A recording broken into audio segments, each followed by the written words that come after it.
You two were flatmates, weren't you, for some period of time? How did that come about?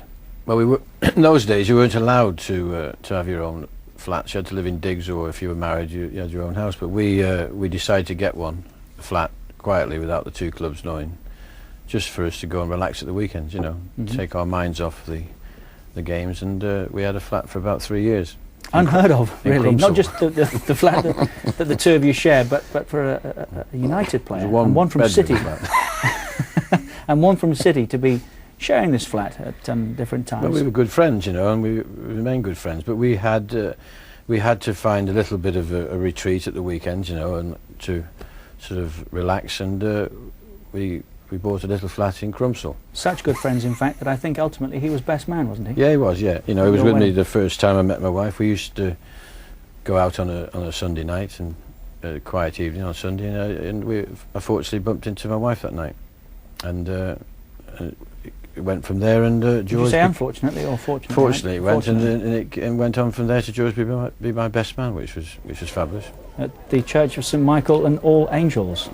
The night before that, though, my wife had asked George to come and see her, you know, at 9 o'clock, sort of to make sure that he was going to turn up. And by that, he'd been banned from driving at the time.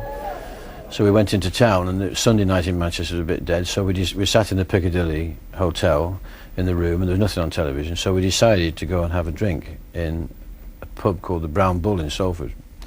And we went down there, and everybody was in there, so we were, you know, some of the people that were coming to the wedding, and we left there about 6:15 on Monday morning, and the wedding was 10:30 on a Monday morning, because we were going abroad the day after to play football.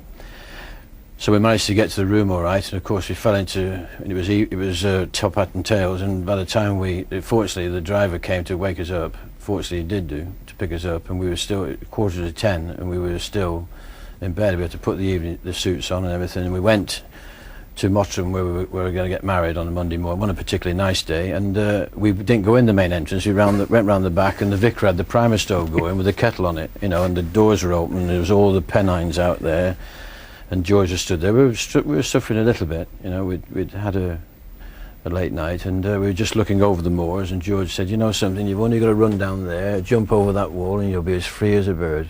I turned the other way and went in, and I've been married for 28 years.